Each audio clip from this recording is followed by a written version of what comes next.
Hey guys, and welcome back to the channel. We are super excited to bring you day 6 of Wimbledon, and as you can see, just standing outside the grounds, not inside the grounds, and we're going to be wrapping up some incredible action. We had a number of upsets, high profile upsets on the women's side. This is upset central. Defending champion Iga Swiatek upset by Alexandra Eala. We had finalist Amanda Anisimova lose to Madison Keys, and 2022 Wimbledon champion Elena Rybakina lose to Elise Mertens as well. On the men's side, we haven't really had any upsets. There are a couple of matches going on. Well, not today anyway. No, you didn't have an upset per se, but there was a match that Arthur Ferry won in 5 sets. Captured the hearts of the British public, right? Against Zizou Bergs. The media balcony was stacked for that one. Jam-packed, in 5 sets. Down a double break in the 4th, managed to come back and win it in 5 sets. Crazy in a match tiebreak. But yeah, the upsets have been on the women's side today. It has completely opened up the draw. It's anyone's game. We were talking about this earlier. Who's the Grand Slam champions who are most likely to win this now? It's Arena and Coco, but still, nothing's a guarantee. No, so it's not. That really puts some spice into the equation. It really shakes things up. It really does. And I think, to be honest, it's actually a pretty interesting last couple of days, because we've suddenly got these big upsets. I think on the women's side, especially today, has been that moment. So let's quickly go through some of the women's results. Hasn't been as many, of course, as the numbers start to dwindle.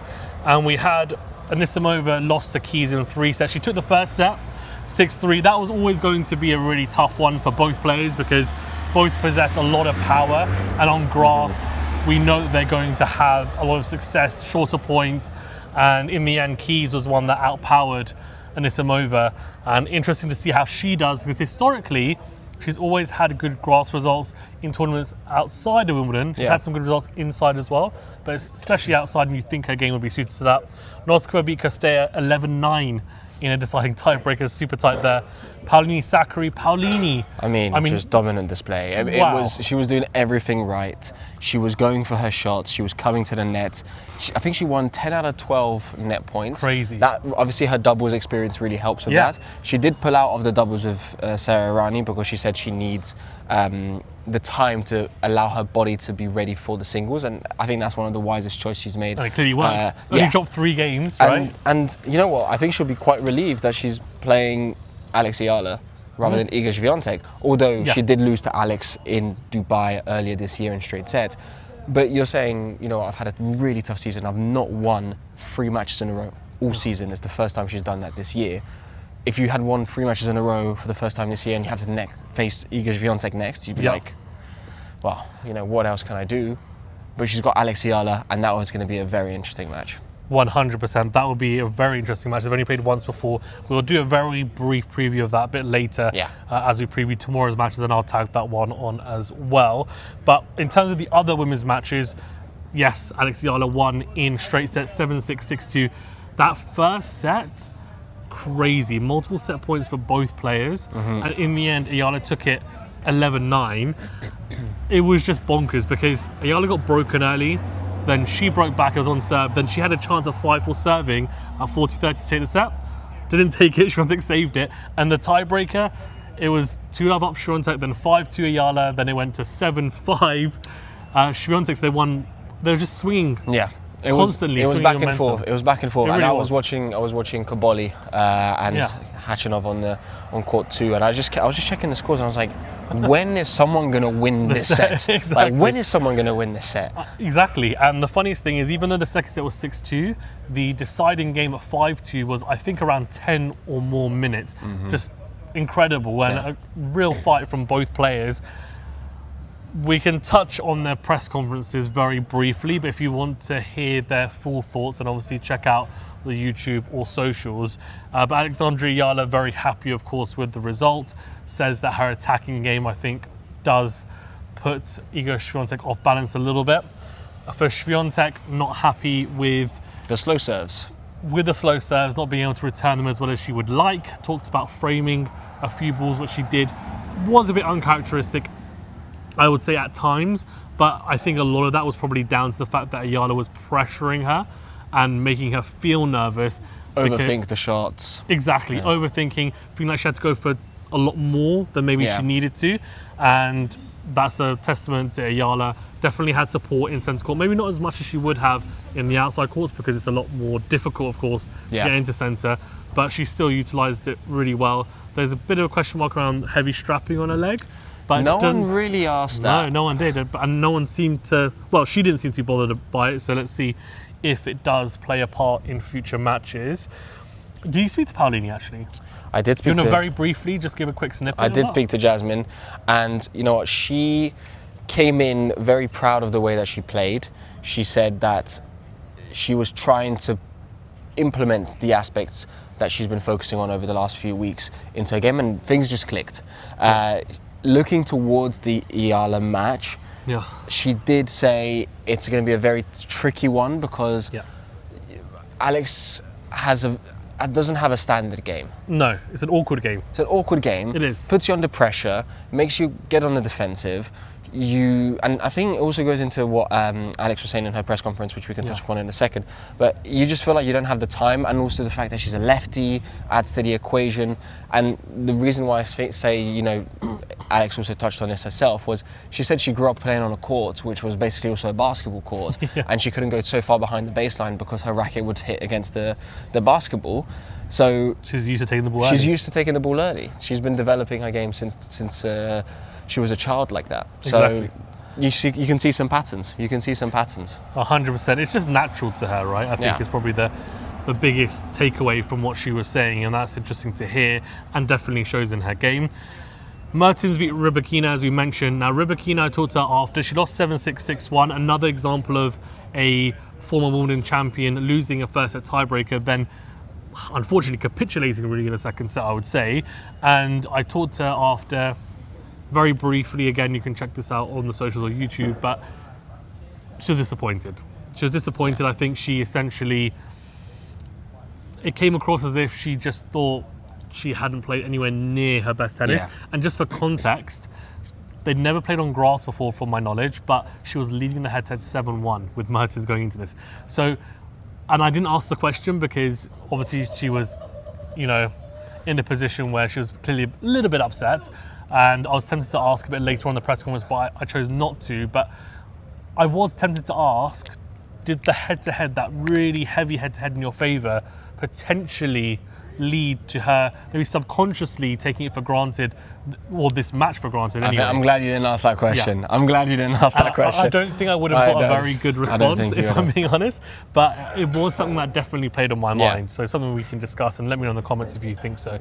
Other matches quickly: Kruger beat Sniger in straight sets, Buzkova beat Samsonova in 3, and Kostyuk beat Navarro in 3 sets. Navarro has been in good form, Kostyuk though of course 12th seed, and she also has been playing some good tennis. Before we go over to the men's side, is the only remaining Wimbledon champion in the women's side Barbara Krejcikova right now?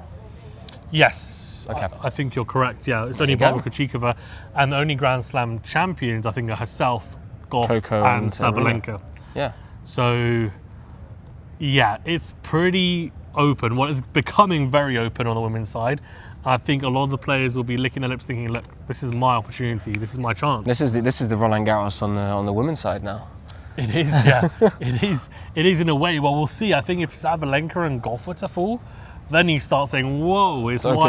It's open season. It's open season, exactly. On the men's side, there's a couple of matches going on, so we'll come back to those right at the end. I'm hoping maybe that would have concluded, or at least be towards the end. Dimitrov beat Sveda. We saw a bit of that. Both of us were on court for that 1-9-4 sets. That match was. Sveda was very much just getting the ball back. I don't think he was doing so much. Sometimes on the forehand cross out wide, he was really going for it. But every other shot, he just felt like he was just placing the ball, but not really going after it. And couldn't really hurt him, could he? Yeah, he wasn't finding anything that was hurting Alex, other than that forehand out wide cross. Yeah, and it's interesting because Sveda was on my radar a little bit because Ben Shelton, obviously he lost in the first round, but he did say that Sveda is an underrated ball striker, one of the best on tour apparently.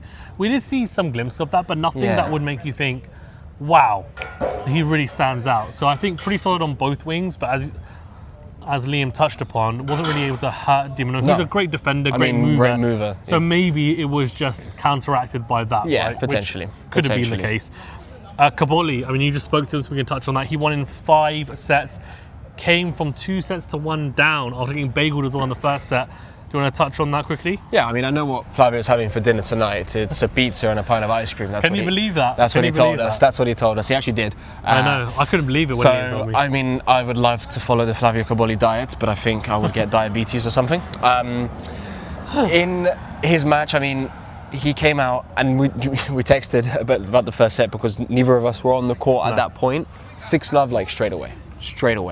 And we were like, okay, something's up here. Like, Karen's a great player, but to bagel Flavio like straight away, something's up. I asked Flavio in the press what was up. He said, I ate way too close to the match. I was feeling a bit sick, and I went off court and I tried to make myself throw up. So that's that, but he feels fine physically. I also asked him, you know, you've been playing 11 hours on court so far this tournament. Many players will probably want to spend half of that time or 7 hours in the first 3 matches that they play, especially on grass. But do you find anything that's a positive out of that? He's like, yeah, you know what, to be honest, there is obviously a negative aspect to it, but I also see it as a positive because I've found the rhythm that I need, and I've also sort of turning a new leaf, not starting a new tournament per se, but starting a new phase of the tournament where I'm feeling perfect physically. I've gotten some tough things out of the way, learned how to manage them, and understood where my grass court game is, where obviously in the previous weeks it was a bit iffy because of the way how deep he went in the French, and now he's ready to play. He said I can play 5 hours in my next match. I'm more than happy to do so.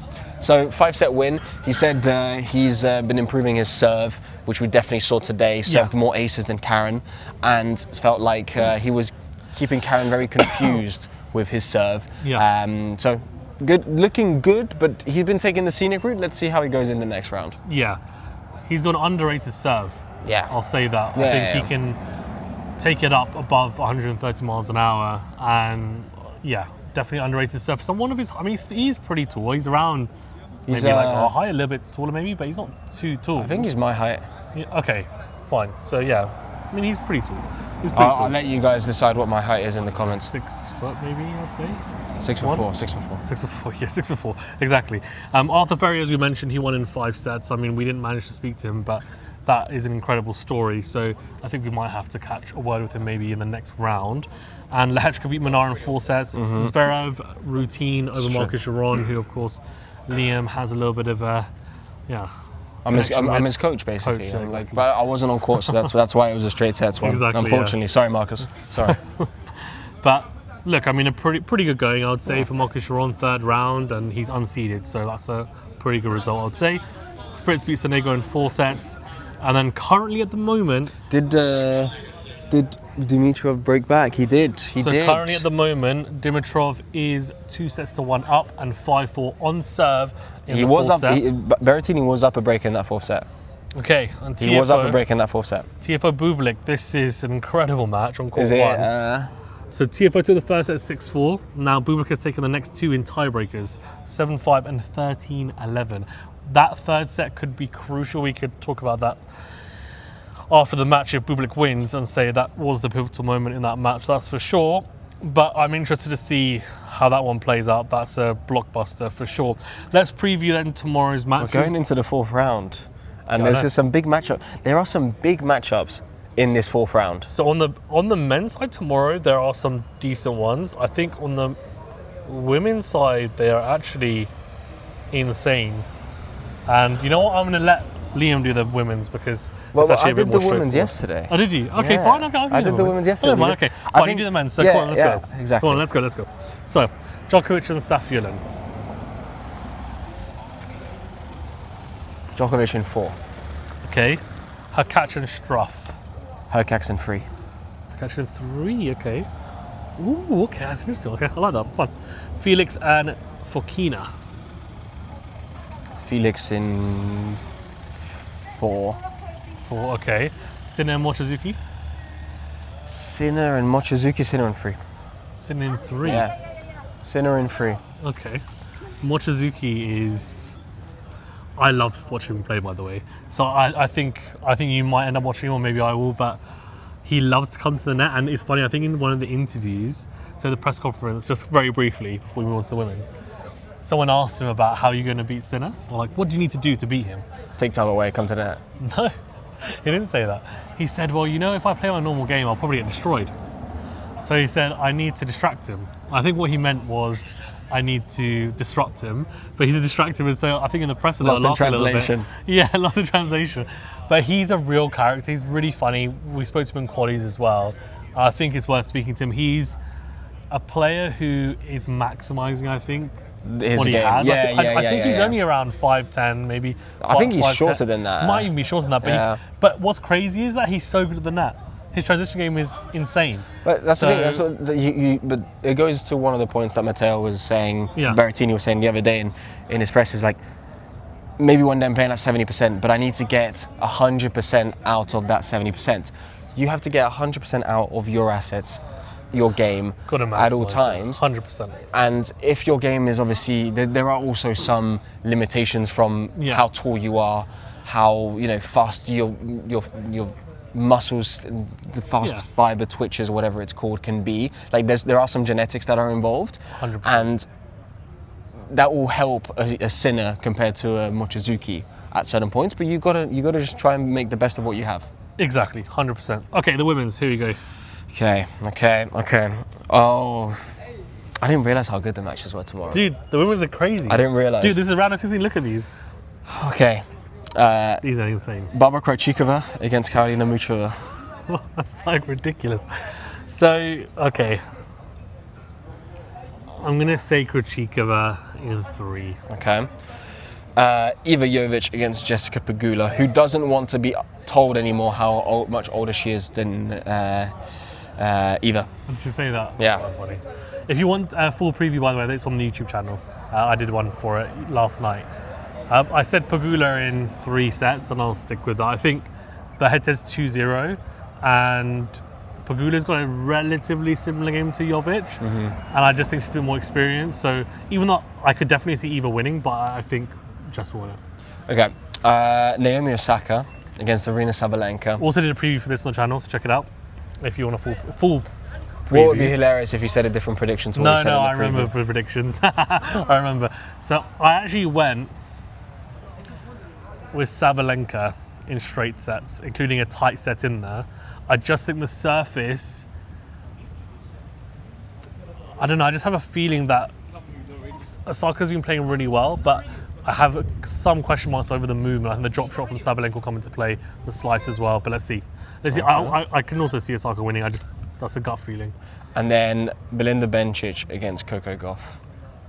This is a tough one, because Bencic showed last year when she beat Andreeva that she can beat these more quote-unquote scrappy players. And Gauff has an extreme forehand exactly like Andreeva, and we saw Swiatek as well. I know what I'm picking here. You would go with Bencic, I know. Whoa. No, can't believe you would assume that. Would you? Yeah, I would. Yeah. I think I'm going to go with Gauff. I think she's going to... I don't have much trust in it because she's not playing very well, but she sometimes manages to find a way to win. I just think maybe it's her time on grass to go a bit further. So let's say Gauff in 3. Okay. I would go for Bencic in 3. Yeah. And then let me do a quick... I'm going to do a very... touch upon Alex Eala and Jasmine Paolini, actually, because that's going to be... I think we haven't touched upon it enough. Yeah. And Fazan's got many opinions about that match. We've been talking about it a lot of the day. Yeah, I do have a lot of opinions on it. So the head-to-head, as Liam mentioned, was 1-0 in favour of in favour of Alex Eala. They played this year 6-1, 7-6. That was on hard court, though. In Dubai. Now, on grass, it's obviously slightly different. Jasmine, you would think wouldn't be as good on grass, but she is, if you don't remember, a former Wimbledon finalist. She played really well today.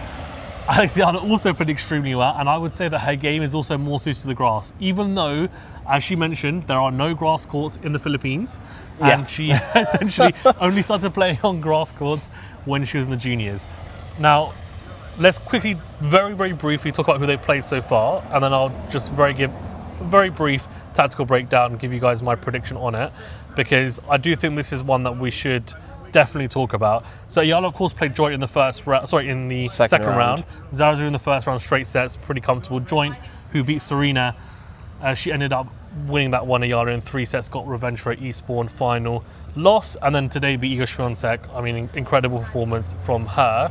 For Jasmine Paolini, she has. She took the scenic route against Montgomery. Yeah, she got big, wouldn't in the first set. In the first set, won that one in 3. And then straight sets against Golubic, pretty tight though, 7-6, 6-4. Yeah. And you're thinking, okay, she's looking okay, but nothing spectacular. And then today, maybe it was the doubles pull out or whatever. I think it's been a progressive, and that was one of actually the points that was made in the press conference. Has something clicked? And she said, yeah. And she said, yeah, something's clicking. And that's perfect. This is when you want it to happen. And as you approach the second week. So 6-1, 6-2 for that one. Look, I mean, what I will say is that we know all the players have been talking about serve and return and +1. Yeah. Alex Eala's return was incredibly good today. And Jasmine Paolini does not have as big a serve as Swiatek. So that's going to be really crucial to see how Paolini is able to neutralize the return, which sounds crazy to say. And then on the flip side, we're going to have to think about how Alex Eala, with the slider out wide being a lefty, keeps low. What does Paolini do? Now, Paolini doesn't tend to slice the backhand too much, but because she's a little bit shorter, she's got great center of gravity. It's not going to be as awkward for her to get down low and brush that backhand up, as it was for Swiatek and recently Rybakina as well. But what's been interesting is you would have thought, and obviously you didn't watch all the match with Swiatek, I would have thought Eala would slice a bit more to the Swiatek forehand, because that's what Townsend did, and she got a lot of errors. Eala did it at times, but she actually went toe-to-toe with Swiatek in the rallies. Well, I think this is, and I'll let you continue your point, because I think my prediction will probably be wrong for this one. No, I mean, you can... But the match between Eala and Swiatek was a baseline match. Correct. This match between Eala and Paolini is not going to be a baseline match. I think Jasmine has to take time away from Alex. Yeah. Alex hasn't got the biggest of serves. She talked about that today. No, she doesn't, Iga talked about that. Jasmine doesn't have the biggest of serves either. No. Jasmine knows that if it becomes a baseline rally, she's going to find it much more difficult, because it's going to be mostly to her backhand side. It's going to be a struggle. She's a very, very experienced doubles player. She knows how to win points at the net. She knows how to take time away from opponents. She needs to put Alex in awkward situations. So I think it's going to be a switch up from 2 baseliners to 1 baseliner who potentially we haven't seen improve her net game just yet, because she's relatively fresh. It's still part of her developing game. And one who has extensive doubles experience and can take the time away. It's just how much Alex can manage that, in my opinion. Yeah, no, it's an interesting point. I mean, watching Eala today, I think historically you could say she doesn't have much of a net game, but she did actually come to net today against Iga, and she volleys pretty well. It's not as natural, polished as maybe Paolini, for example, but what she does hit well, and there seems to be a theme on the WTA Tour, is the swinging volleys. Yeah. She hits them really well, and Iga struggled with that a lot today, and Iga did come forward, by the way, because what happened is, because she was losing the baseline rallies, she started to try and come forward. But that's just not her game. You're right, it's not her game, but what also, at times it was fine, she missed a volley or missed a swing, fine, but at times it wasn't that, it was actually Eala passed her off a good approach. So Paolini, it'll be interesting to see, does she get picked off more often than not, or does she not? Does she come forward, or does she stick to the baseline? I don't think she will come forward initially. I think that she will see if she can stick with Eala toe-to-toe and just try and hit deeper than Eala with more width, try and drag her out.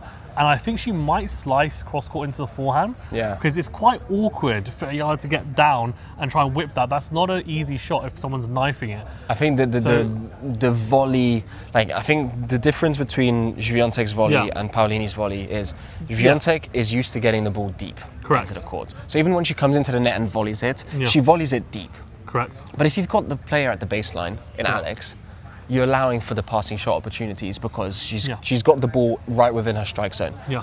Paolini's got a little bit more experience that she knows how to place the ball maybe a little bit shorter, maybe a little bit more angled, where then Alex has to come in, has to lift the ball up, take it from underneath rather than be able to drive through it. It'll be interesting to see if and she that's used a different short slice. Yeah. That's actually a good point. She could use a short slice and drag Eala in. That could be a ploy. I think the biggest thing for Paolini is going to be how does she start the points, because Ayala's hyper-aggressive, just saying taking the ball early. If Paolini doesn't get the chance to try and dictate in the rallies to even come forward, then there's nothing she can do, right? Then it's like, okay, well, and the problem is on grass, that's just so important. So I would say that because of that, I would edge to Eala, maybe in 3 sets though. Okay. I think Paolini will take a set because I think she's playing really well. But what's your thoughts and what's your prediction? I would love to see Alex Eala continue her historic run because I mean she's doing amazing stuff for I mean women's tennis in general. She's bringing a lot more fans to the sport globally. Yeah. And I mean she's just one of the best people out there. She's just so friendly on tour. Yeah. I do think though that Jasmine will be able to show a little bit more variety, not in a way that Iga Swiatek doesn't have variety in her game, but I do find that Iga can get very much in the bucket of baseline hitting big. No, Jasmine's got more variety. Jasmine's got more variety, she does. and the fact that Iga came in today and started trying to change things up and come into volley, that's just not her game. That's just not her playing style. Yeah. So obviously it might not have worked as effectively as it might for Jasmine. So I'm going to go with Jasmine in 3, but I'd be more than happy to see Alex win in 3 as well. Yeah, no, I mean, I think it's going to be a really, really good matchup. So definitely check that out. We will have, of course, insights for that one, not tomorrow, but the day after, where we will hopefully speak to both players, actually impress as well, and hopefully watch the match. Guys, I think that's everything wrapped up. So thank you very much for tuning in. We appreciate it, and hopefully you appreciate us being out here. I'm a bit cold. Well, yeah, Liam's cold, I'm okay, to be fair. But it's starting to get a bit dark, and I think we're going to wrap up the day soon as well. We've got the most important thing, of course, at Wimbledon, the media tournament tomorrow. So we're going to be doing that. All white, sir. All white. All white, yes. All white. And we'll see. It's not too serious, so but it'll be good fun. Maybe we can get some pictures and share it on the socials as well with you guys. But anyway, AceMate, your AI tennis partner. It moves, it catches, it serves. Real-time shot tracking delivers human-like rallies, every angle read and returned instantly. Train like it's match day anywhere on the court, hard court or clay. AceMate adapts and serves smart. Track speed, placement and progress right from your phone, built to push you further point after point. Pack it up, take it anywhere. Smarter practice starts here.